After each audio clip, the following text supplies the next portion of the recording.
The Texas Longhorns have a massive opportunity this weekend to completely change the narrative surrounding their team. A game against Vanderbilt is going to be challenging, but the Texas Longhorns are favored at home. There's also a couple things that we need to talk about specifically with Arch Manning, and we're going to look at how this team could still make the playoff and completely change how people think about this team. Now, the game against Vanderbilt isn't going to be easy. Vanderbilt is 7-1. They're playing with a ton of confidence. This is a very good football team, but the talent level on Texas is much more than Vanderbilt. Now, that being said, just because you're more talented does not mean that you are going to win this football game. Texas has not played up to standard, and Diego Pavia and the Commodores are playing above their standard. Even they have a standard of winning, and they are exceeding expectations this year. So winning this game will not be easy. It's going to come down to how well Texas offense can play and how well this defense can keep Diego Pavia and that offense at bay. Now, when it comes to this game specifically, it's really about how the quarterback position looks. And as of right now, as I'm recording this, Arch Manning is technically still in concussion protocol, so we don't know if he is going to play. It feels like with how things are going, this is where things are kind of headed. So we're going to see what ultimately happens. But I think at the same time, you feel optimistic he is going to participate in this game, and they need him. Right? When you look at what he's done, they definitely need him to play. And this year has been very up and down for the Texas Longhorns. And Arch Manning has obviously played a role in that, in their struggles. And I think you've seen recently a little bit of a change in his confidence. And I think the one thing we have to remember about this is Arch Manning didn't ask for any of the hype. He was not the driver of the hype train. He was just trying to get to the season, and he was very realistic about his abilities, about his worthiness of that hype. He has been honestly one of the most transparent quarterbacks about his true abilities and what he deserves versus what he doesn't that we've maybe seen at a high level. And I think that one thing with him is you almost kind of are rooting for him because he's been so honest about, hey, things are not going how we want them. I'm not playing to the level that we need. But we might have seen something in the last couple of weeks that maybe we're seeing a change in his abilities. And I think the one thing you have to keep in mind is last week you saw him play well against Mississippi State, but it takes some time for certain players to be able to play at a certain level. And just because they are a starting quarterback on the Texas Longhorns does not mean that they're just going to naturally figure it out, that they're going to be ready right off the bat.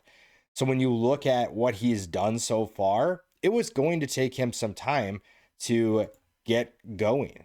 And it doesn't help when you play Ohio State right away, but you knew it was going to take a little bit of time for him to get comfortable with his new receivers.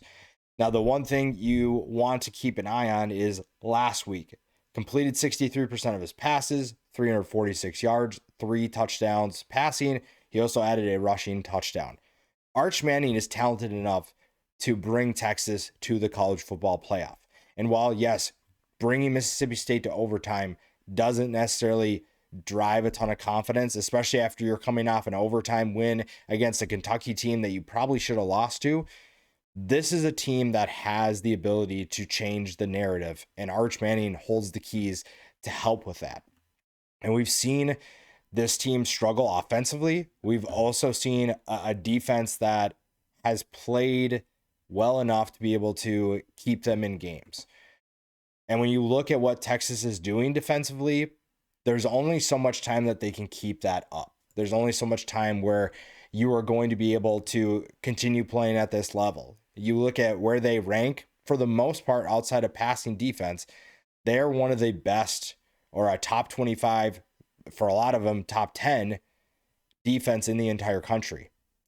So you're having a group that is playing to its level, and honestly, maybe even exceeding expectations a little bit, trying to do so much, and the offense has not done its part. So you need Arch Manning to take last week's game and kind of launch it into a great final stretch of the season, because Texas is not out of this conversation for the playoff. Texas is still very much in that conversation. They are still very much there, and the teams that they are going to play will give them a strong resume.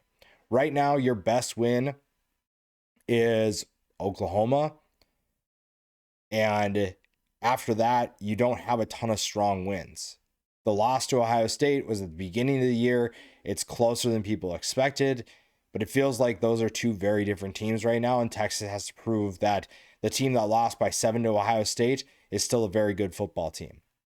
Fortunately for them, when you look at the remaining schedule, they play Vanderbilt this week. They head to Georgia 2 weeks after that.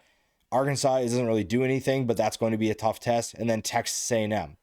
So while there is still plenty of work for this team to do, there is plenty of opportunity as well for them to write their own ending, write the ending to their story for the 2025 season.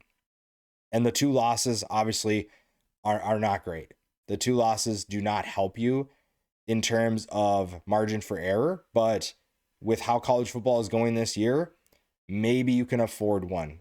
Maybe. You don't want to think that way, but you also have the opportunity in front of you to win those games. And if your quarterback can figure some things out, if he can get to the level that people expected him to, then this is a much different Texas team, because so far this defense has played to a certain level to keep them in games. And if they continue doing that and the offense figures things out, this is going to be a dangerous team. And maybe with the new college football playoff format, the team that gets hot towards the end is the one you have to worry about the most. And if Texas finds a way to get hot and win the final 4 games on their schedule, I don't know what it would look like for the SEC championship, but even if they don't make it, they're still in a good position to be put into the playoff. And right now, I don't think anybody looks invincible outside of Ohio State. I think that Vanderbilt is beatable. I think Georgia is beatable. Texas A&M has shown that it has vulnerabilities as well. So for Texas to win, it's going to take a direct effort from them to do that. They have to take their game to another level. They need their quarterback and offense to play better than they have. However, what we've seen in college football is that everybody has flaws. Nobody is immune from a loss against a team that they expect to beat. And it all starts this week. Vanderbilt is a very good football team. They are a disciplined football team.